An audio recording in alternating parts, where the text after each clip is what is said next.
नमस्कार दोस्तों, मेरा नाम है मोहित जैन और आज के इस लेक्चर में आप सभी का तहे दिल से स्वागत है। आज के इस लेक्चर में हम लोग प्रोसीजर ओरिएंटेड प्रोग्रामिंग मेथडोलॉजी की एडवांटेजेस का जिक्र करेंगे। पिछले लेक्चर में हम लोगों ने समझ लिया था कि प्रोसीजर ओरिएंटेड प्रोग्रामिंग मेथडोलॉजी आखिर क्या होती है, इसके क्या मायने होते हैं और क्यों हम सी प्रोग्रामिंग लैंग्वेज को प्रोसीजर ओरिएंटेड प्रोग्रामिंग लैंग्वेज भी कहते हैं और ऐसी और कौन कौन से लैंग्वेजेस हैं जो प्रोसीजर ओरिएंटेड प्रोग्रामिंग मेथडोलॉजी को सपोर्ट करती है। उन उन कुछ लैंग्वेजेस का भी हमने नाम लिया था। हालांकि सारी लैंग्वेजेस का नाम हमने नहीं लिया था, पर कुछ लैंग्वेजेस का और हमने ऐसा जिक्र किया था। अब आज हम समझेंगे कि प्रोसीजर ओरिएंटेड प्रोग्रामिंग मेथडोलॉजी की एडवांटेजेस क्या क्या हैं, आखिर इसके क्या क्या फ़ायदे मिलते हैं एक प्रोग्रामर को। तो साथियों, जैसा कि आप देख सकते हैं यहाँ पर जो सबसे पहला फ़ायदा है वो ये है कि प्रोसीजर ओरिएंटेड प्रोग्रामिंग मेथडोलॉजी की वजह से प्रोग्रामिंग आसान हो जाती है। प्रोग्रामिंग बिकम्स इजी दोस्तों, because we can break our program into multiple functions. क्योंकि हम एक प्रोग्राम को अलग अलग छोटे छोटे फंक्शंस में ब्रेक कर पाते हैं, तो ये एक बड़ा फ़ायदा है। ऐसा करने से ये होता है दोस्तों कि प्रोग्राम को मैनेज करना आसान हो जाता है। आपके प्रोग्राम को आप रिक्वायरमेंट के हिसाब से अलग अलग जो भी आपको उससे काम करवाने हैं, जो भी अलग अलग उससे आपको टास्क परफॉर्म करवाने हैं, तो हर एक टास्क के हिसाब से हम एक फंक्शन बना के रख देते हैं, जिससे कि प्रोग्राम को मैनेज करना हमारे लिए बहुत ही आसान हो जाता है। तो यहाँ हम हमारे प्रोग्राम को ब्रेक कर लेते हैं into multiple functions according to the requirements. जैसे कि आप लोग याद करिए, हमने एक प्रोग्राम बनाया था कैलकुलेटर का, और उस कैलकुलेटर के प्रोग्राम के अंदर हमने कुछ अर्थमेटिक ऑपरेशंस परफॉर्म करवाए थे, जैसे एडिशन, सब्ट्रैक्शन, मल्टीप्लिकेशन, डिवीजन। तो हमने इन सभी टास्क के लिए कौन कौन से टास्क, जैसे एक टास्क हो गया एडिशन का टास्क, एक टास्क हो गया सब्ट्रैक्शन का, एक मल्टीप्लिकेशन का, एक डिवीज़न का। तो इन सभी के हिसाब से, इन सभी के अकॉर्डिंग हमने अलग अलग फंक्शंस बनाए थे। जैसे एडिशन के लिए हमने फंक्शन बना दिया था ऐड नाम का। सब्ट्रैक्शन के लिए हमने एक फंक्शन बना दिया था सब नाम का। फिर मल्टीप्लिकेशन के लिए हमने एक फंक्शन बना दिया था मल नाम का। डिवीज़न के लिए तो आप देख सकते हैं अकॉर्डिंग टू रिक्वायरमेंट जो भी टास्क हमें परफॉर्म करवाने हैं हमारे प्रोग्राम से, उसके हिसाब से हम अलग अलग फंक्शंस बना सकते हैं, जिससे प्रोग्राम को मैनेज करना हो जाता है आसान। फिर दूसरा फ़ायदा, we can call a function from any other function. अब यहाँ पर ये भी एक खूबसूरती है दोस्तों प्रोसीजर ओरिएंटेड प्रोग्रामिंग मेथडोलॉजी की, कि हम किसी भी एक फंक्शन से किसी भी दूसरे फंक्शन को कॉल कर सकते हैं।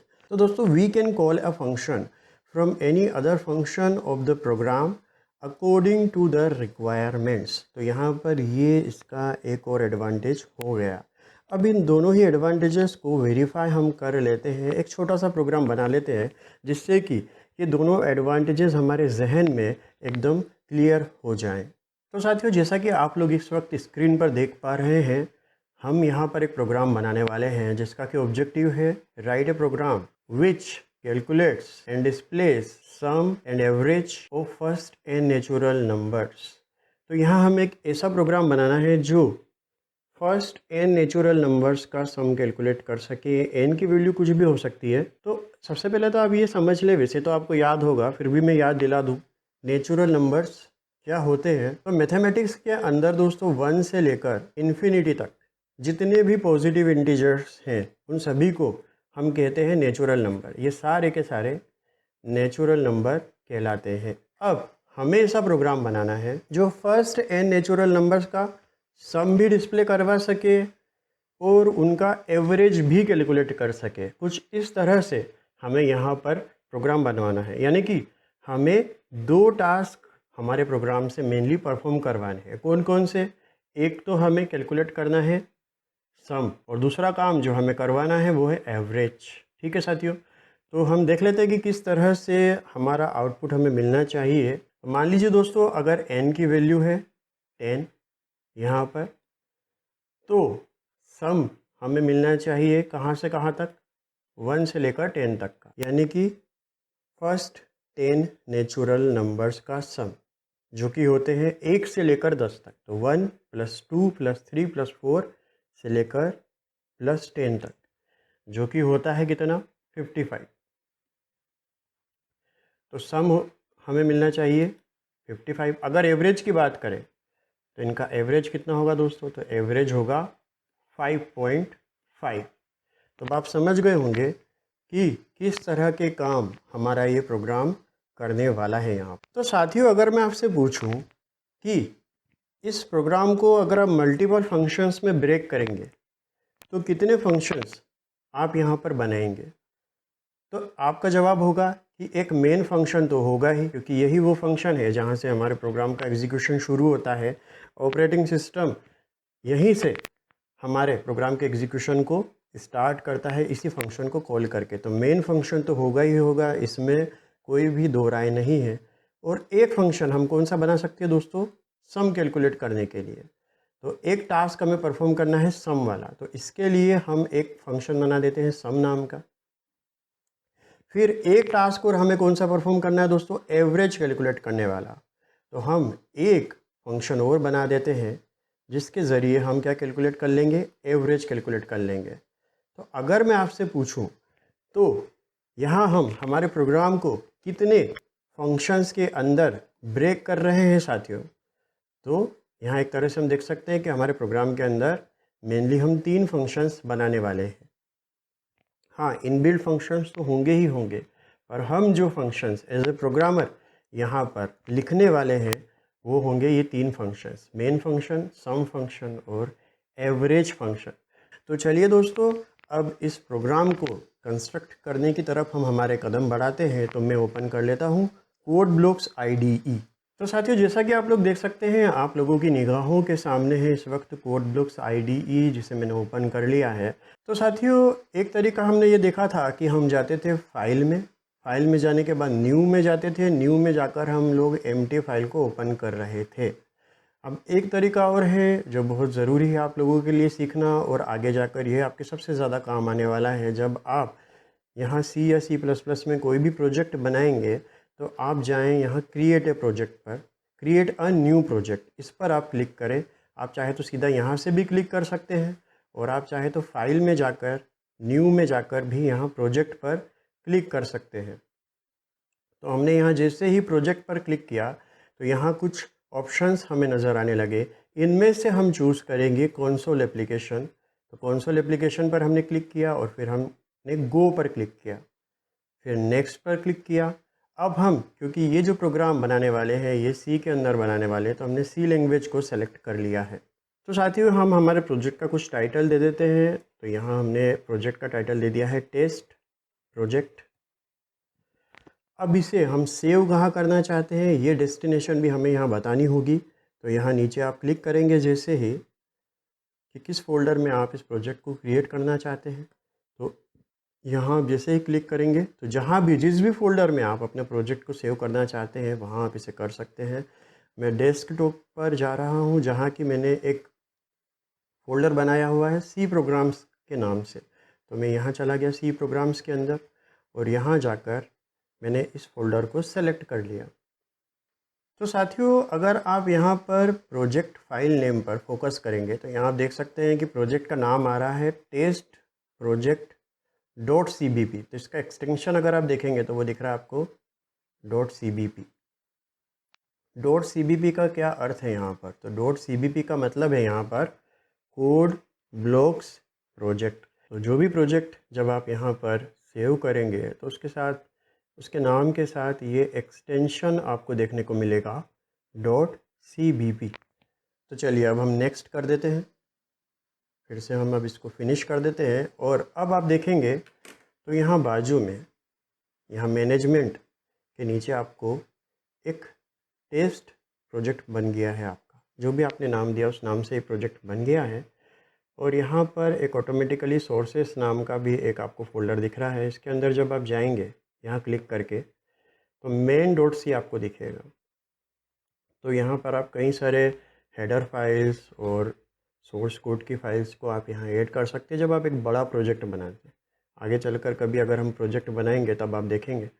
अभी तो हम सिर्फ एक छोटा सा प्रोग्राम बना रहे हैं, तो ये main.c जो फाइल है इसे हम ओपन कर लेते हैं। ये हमें कोड ब्लॉक्स ने खुद क्रिएट करके दी हुई है यहाँ पर। तो इस पर जैसे ही डबल क्लिक किया तब आप देख सकते हो दोस्तों यहाँ पर ये हमारी फाइल ओपन हो गई है।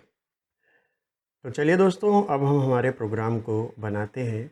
यहाँ हमें इस stdlib.h की कोई ज़रूरत नहीं है, तो इस हेडर फाइल को हमने हटा दिया।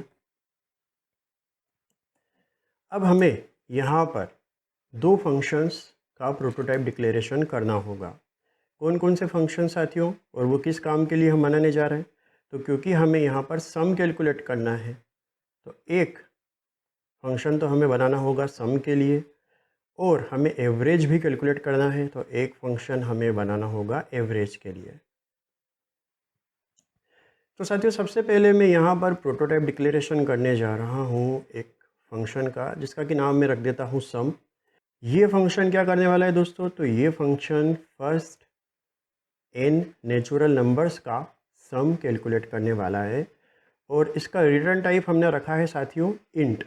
इंट क्यों रिटर्न टाइप हमने रखा है इसका? क्योंकि जो भी n नेचुरल नंबर्स का ये सम कैलकुलेट करेगा वो भी एक इंटीजर ही होगा, n इंटीजर्स का सम एक इंटीजर ही होगा, तो ये फंक्शन एक इंटीजर वैल्यू ही रिटर्न करेगा। इसीलिए हमने इसका रिटर्न टाइप रखा हुआ है इंट, और इसके अंदर एक इंटीजर टाइप की वैल्यू हम पास करेंगे जो कि होगी n की वैल्यू, यानी कि जो बताएगा कि कहाँ से लेकर कहाँ तक के नेचुरल नंबर्स का सम कैलकुलेट करना है। जैसे कि अगर इसके अंदर 10 पास कर दिया, अगर इस सम फंक्शन के अंदर 10 पास कर दिया, तो 10 पास करने पर ये फंक्शन क्या करेगा? 1 से लेकर 10 तक के सभी इंटीजर्स का सम कैलकुलेट करके उसको रिटर्न कर देगा, यानी कि ये रिटर्न करेगा एक वैल्यू जो कि होगी 55। अब साथियों एक फंक्शन की और हमें ज़रूरत है यहाँ पर, जिसका कि नाम हम रख देते हैं एवरेज। तो इसका रिटर्न टाइप हम रख रहे हैं फ्लोट। अब फ्लोट हम इसका रिटर्न टाइप क्यों रख रहे हैं? इसके अंदर भी हम एक इंटीजर वैल्यू पास करवाएंगे जो कि वही वैल्यू होगी, n की ही वैल्यू होगी, क्योंकि कौन से फर्स्ट n नेचुरल नंबर्स का एवरेज हमें कैलकुलेट करना है वो हमें इस एवरेज नाम के फंक्शन को बताना होगा यहाँ पर। अब इसका रिटर्न टाइप हमने फ्लोट क्यों रखा, ये सवाल आपके जहन में उठ रहा होगा। तो आसान सा जवाब है दोस्तों, चाहे इंटीजर नंबर्स ही क्यों ना हो, पर उनका जो एवरेज है वो तो एक फ्लोट वैल्यू हो सकती है, वो तो एक फ्रैक्शनल नंबर, एक फ्रैक्शनल वैल्यू हो सकती है। हाँ, इंटीजर्स का सम हमेशा इंटीजर होगा, पर उनका एवरेज एक फ्लोट वैल्यू हो सकती है, इसलिए हमने इसका रिटर्न टाइप रखा है फ्लोट। यानी कि ये एवरेज नाम का फंक्शन हमारे लिए क्या काम करेगा? तो अगर हमने मान लीजिए इसको एक वैल्यू पास कर दी है 10, एक इंटीजर वैल्यू अगर हमने इसको पास की है 10, तो ये 1 से लेकर 10 तक के सभी नंबर्स का सम कैलकुलेट करेगा, और उसके बाद उस सम को डिवाइड करेगा 10 से, या जो भी वैल्यू होगी n की उस वैल्यू से, और हमें कैलकुलेट करके दे देगा एवरेज। यानी कि हमें इससे रिज़ल्ट मिलेगा 5.5 जो कि एक फ्लोट वैल्यू होगा, तो हमें इसका रिटर्न टाइप यहाँ पर फ्लोट रखना है। अब चलिए दोस्तों आगे बढ़ते हैं। तो साथियों अब हम इस सम नाम के फंक्शन को यहाँ पर डिफाइन कर लेते हैं। तो इसका रिटर्न टाइप है इंट, तो हमने आगे लिख दिया है इंट, फिर फंक्शन का नाम है सम, और इसके अंदर एज अ पैरामीटर एक वैल्यू पास करेंगे हम इंटीजर टाइप की, तो जिसके लिए हमने एक फॉर्मल पैरामीटर, एक वेरिएबल यहाँ पर डिक्लेयर कर लिया है जिसका नाम हमने n ही रख लिया है। अब आगे चलते हैं। अब यहाँ हमें दोस्तों सम कैलकुलेट करना है 1 से लेकर n तक के सारे नेचुरल नंबर्स का। तो इसके लिए हम यहाँ एक लूप चलाएंगे, और एक वेरिएबल पहले हम डिक्लेयर कर लेते हैं, s नाम का हमने वो वेरिएबल डिक्लेयर कर लिया जिसे हमने 0 से इनिशियलाइज करवा दिया है साथियों। फिर इसके बाद हम यहाँ एक इंटीजर टाइप का वेरिएबल और ले लेते हैं i नाम का। ये हमने क्यों लिया है दोस्तों? क्योंकि हम यहाँ आगे जाकर एक लूप चलाएंगे, और उस लूप का काउंटर वेरिएबल होगा हमारा ये i नाम का वेरिएबल। फॉर लूप अब हम यहाँ लिख लेते हैं।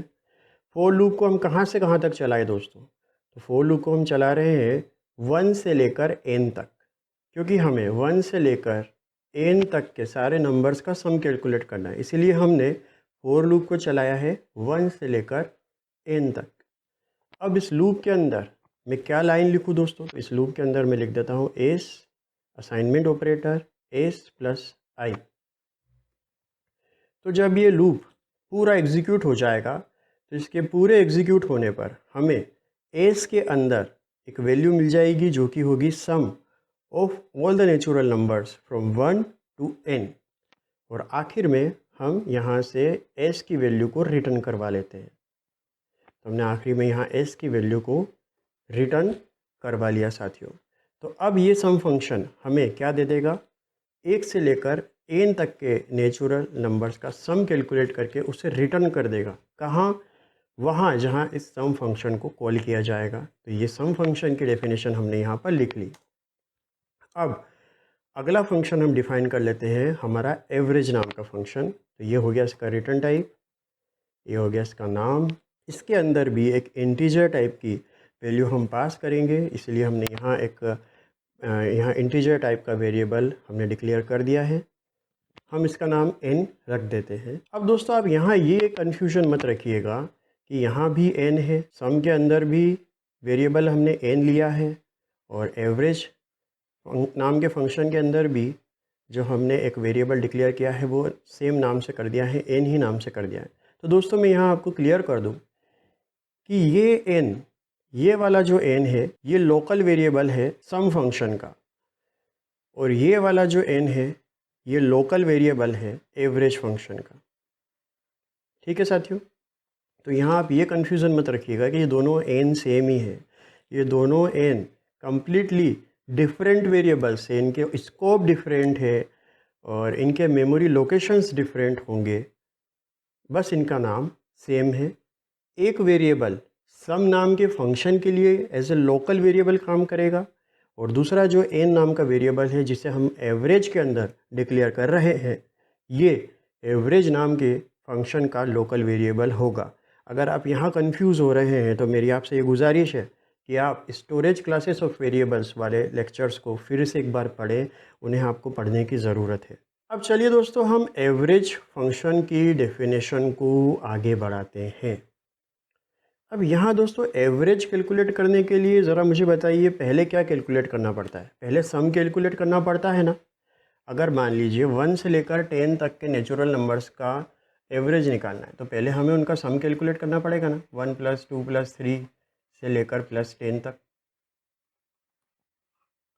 और फिर उसके बाद इस सम को हमें डिवाइड करना पड़ेगा 10 से, ऐसा ही कुछ करना होगा। अब यहाँ ज़रा ध्यान दीजिएगा दोस्तों, सम कैलकुलेट करने के लिए हम पहले ही एक फंक्शन बना चुके हैं। कौन सा? ये वाला फंक्शन। ठीक है, तो इस सम फंक्शन को ही हम क्यों ना एवरेज नाम के हमारे इस फंक्शन के अंदर यूज़ कर ले, क्योंकि एवरेज कैलकुलेट करने के लिए यकीनन हमें पहले सम कैलकुलेट करना है। पर क्यों ना हम यहाँ पर फिर से ये पूरा का पूरा लूप लिखें, इतना बड़ा सारा का सारा ये लूप लिखे, सम कैलकुलेट करें फिर एवरेज कैलकुलेट करें। अगर हम ऐसा करेंगे बेवकूफ़ी ही कहलाएगी दोस्तों। ये एक स्मार्ट प्रोग्रामर होने के नाते आपको क्या करना चाहिए कि ये जो पहले ही आप सम कैलकुलेट करने के लिए जो फंक्शन आप बना चुके हैं, इसी फंक्शन को आप यहाँ रीयूज़ कर लीजिए दोस्तों। कहाँ? इस एवरेज नाम के फंक्शन के अंदर। तो इससे आपका काम काफ़ी ज़्यादा कम हो जाएगा। ये तो एक छोटा सा प्रोग्राम है, आगे चलकर आप जब कहीं सॉफ्टवेयर कंपनी में काम करेंगे तो वहाँ जब आप प्रोग्रामिंग करेंगे, जब आप सॉफ्टवेयर्स बनाएंगे तो वहाँ इस तरह की चीज़ें बहुत मायने रखेगी।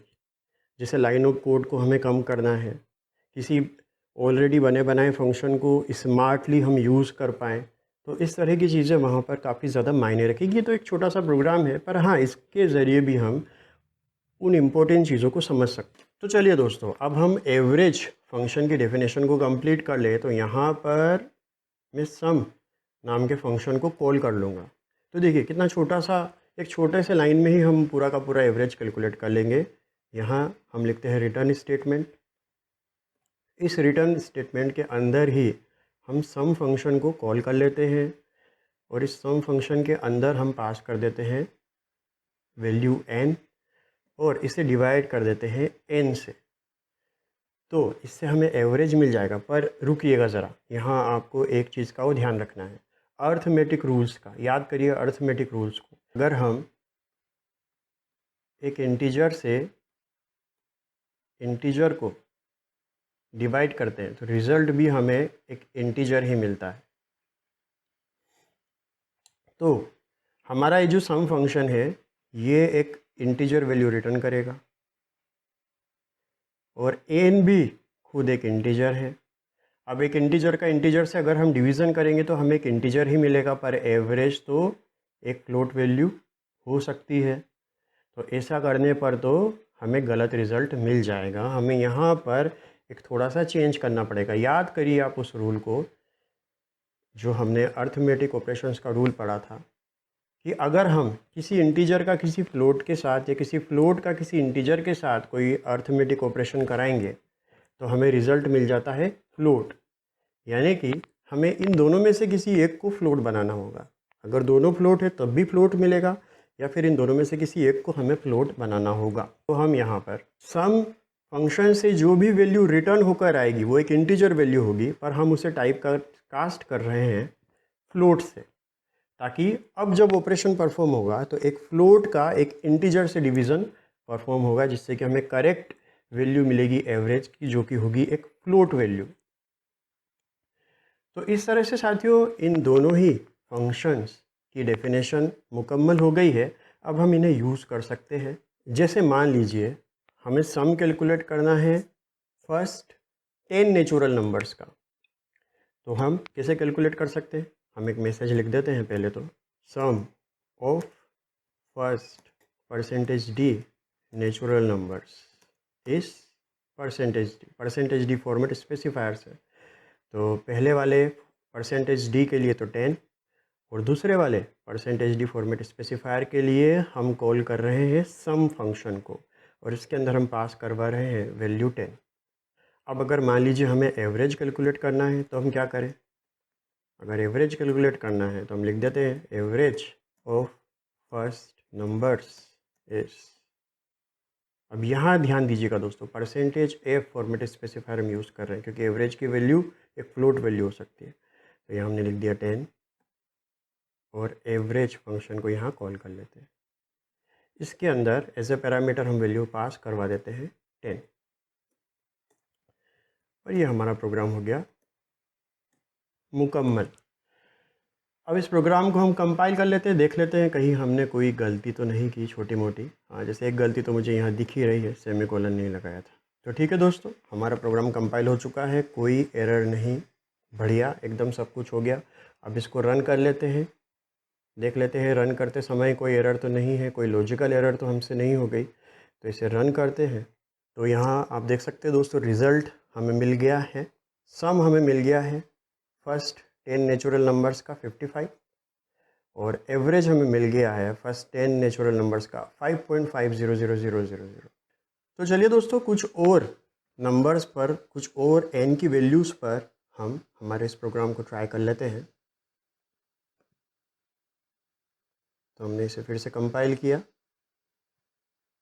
और कोई भी एरर नहीं है, खुशकिस्मत है हम। अब इसे हम रन कर लेते हैं।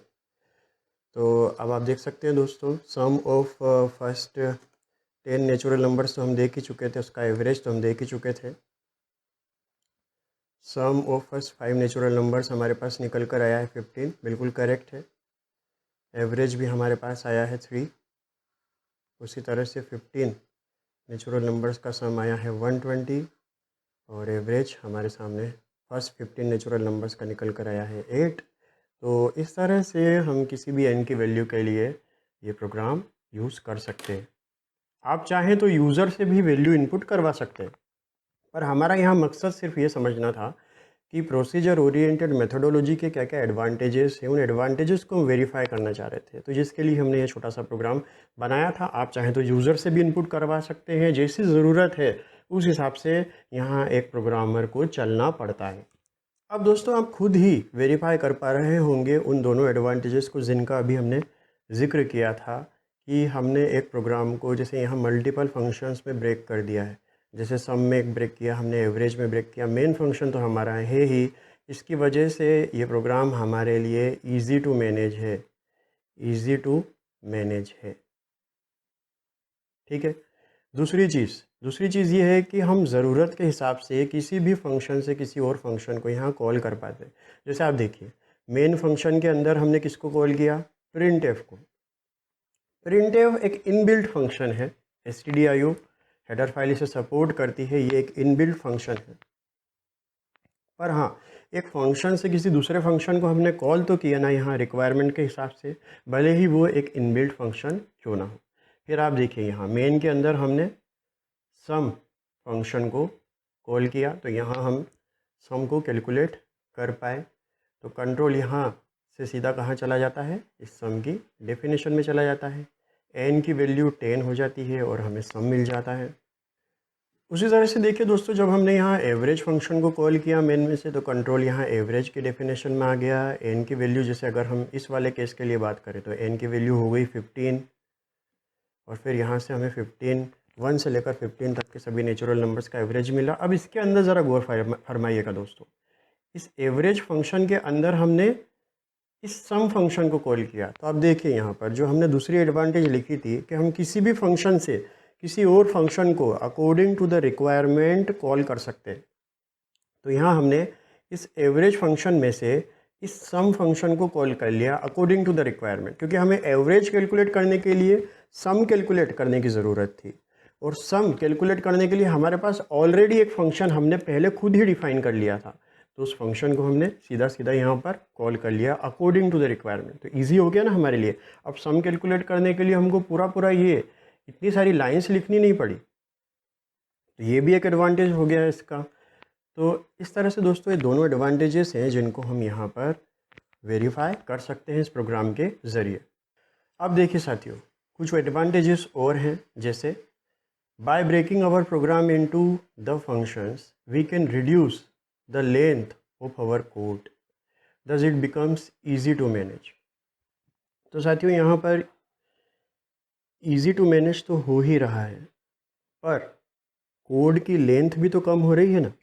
आपके टोटल कोड की जो लेंथ है उसे कम करने में भी फंक्शन एक बहुत अहम भूमिका अदा कर रहा है। और लाइन ऑफ कोड जितना कम होता है कोड का, उतना ही अच्छा वो कोड माना जाता है। कंपाइलेशन में उतना ही कम टाइम लगता है। फिर दूसरी चीज़ देखिए दोस्तों, फंक्शन का एक और दूसरा फ़ायदा देखिए यहाँ पर, वो ये है कि functions in a program are reusable chunk of code. तो दोस्तों जो फंक्शंस होते हैं हमारे प्रोग्राम के अंदर, ये रीयूजेबल होते हैं। इनको कितनी ही बार आप यूज़ कर लो, जब जब आपको रिक्वायरमेंट हो तब तब आप इन फंक्शंस को कॉल करते जाओ और यूज़ करते जाओ। तो रीयूजेबिलिटी हमें मिल जाती है। बार बार एक ही कोड हमें बार बार लिखना नहीं पड़ता। एक बार हमने उस पीस ऑफ कोड को, उस चंक ऑफ कोड को हमने एक जगह लिख दिया, एक फंक्शन के अंदर लिख दिया। अब जहाँ ज़रूरत पड़े वहाँ उस फंक्शन को कॉल करते जाएं। Whenever we need to perform some specific task, we call a function according to the requirement. Thus, as a programmer or co-programmer, we don't need to write the same code again and again. अब दोस्तों यहाँ ये एक शब्द आया है co-programmer, इसे पढ़ के आप चौंकिएगा मत। ये रहा co-programmer। को प्रोग्रामर क्या होता है, जब आप कंपनी में काम करेंगे ना, तो वहाँ पर बड़े बड़े प्रोजेक्ट होते हैं। आपको अकेले को पूरा का पूरा प्रोजेक्ट वहाँ बनाने के लिए नहीं दे देंगे। आपके साथ टीम में और भी साथी होंगे जो आपके साथ कोडिंग करेंगे। अब हो सकता है कि कोई फंक्शन आपने बनाया है, तो अब एक दूसरा फंक्शन उसी प्रोग्राम का आपका एक साथी बना रहा है। समझ रहे हैं आप मेरी बात भाई? हो सकता है एक बड़ा प्रोजेक्ट आपको मिला है, उसमें से कुछ फंक्शंस आप बना रहे हैं, कुछ फंक्शंस आपका दूसरा साथी बना रहा है, जैसे हम कह सकते हैं को प्रोग्रामर है आपका। अब हो सकता है कि आपके को प्रोग्रामर को आपके किसी फंक्शन की ज़रूरत पड़े, आपके द्वारा बनाए गए किसी फंक्शन की ज़रूरत पड़े, तो वो सीधा सीधा आपके द्वारा बनाए गए फंक्शन को यूज़ कर लेगा, कॉल कर लेगा, उसे फिर से वो फंक्शन बनाना नहीं पड़ेगा। तो जैसे साथियों, अगर हम एग्जाम्पल के तौर पर बात करें, अगर हम यही वाला प्रोग्राम लें, तो मान लीजिए कि आपने ये वाला फंक्शन बनाया सम नाम का, ये आपने बनाया, मान लीजिए ये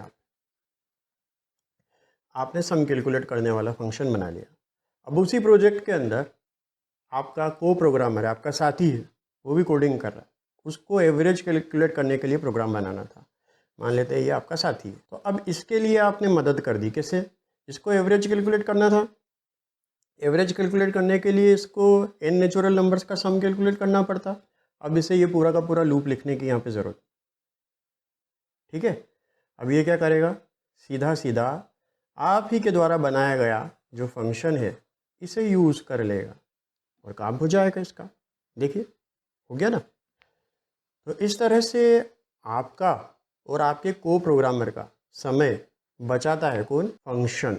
अब दोस्तों इस चीज़ को समझने की कोशिश करिएगा कि किस तरह से फंक्शन का इस्तेमाल हमारे प्रोग्राम में लाइन ऑफ कोड को कम कर देता है, हमारे प्रोग्राम की लेंथ को रिड्यूस कर देता है।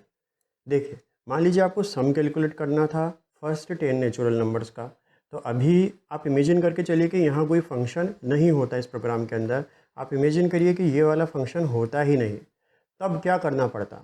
तब यहाँ जो आप सम कैलकुलेट कर पा रहे हैं सिर्फ एक लाइन लिखकर, एक छोटी सी लाइन लिखकर, इसकी जगह पर आपको पूरा का पूरा ये वाला कोड लिखना पड़ता कि नहीं पड़ता? बताइए। पूरा का पूरा ये वाला जो पार्ट है ये आपको यहाँ पर लिखना पड़ जाता, ठीक। कुछ छोटी मोटा कुछ डिफरेंस होता, पर हाँ इतनी सारी लाइंस आपको लिखनी पड़ती है, लूप चलाना पड़ता। अब आपने यहाँ 1 से लेकर 10 तक के नेचुरल नंबर्स का भी सम बड़े मज़े से कैलकुलेट कर लिया, 1 से लेकर 5 तक के नेचुरल नंबर्स का भी सम बड़े मज़े से कैलकुलेट कर लिया, 1 से लेकर 15 तक के नेचुरल नंबर्स का भी सम आपने कैलकुलेट कर दिया। सोचिए अगर ये फंक्शन नहीं होता तो हर बार आपको ये सारी लाइनें यहाँ लिखनी पड़ती। अगर हम इस एग्जाम्पल में देखें, इस प्रोग्राम में देखें, तो आपको 3 बार लिखनी पड़ती।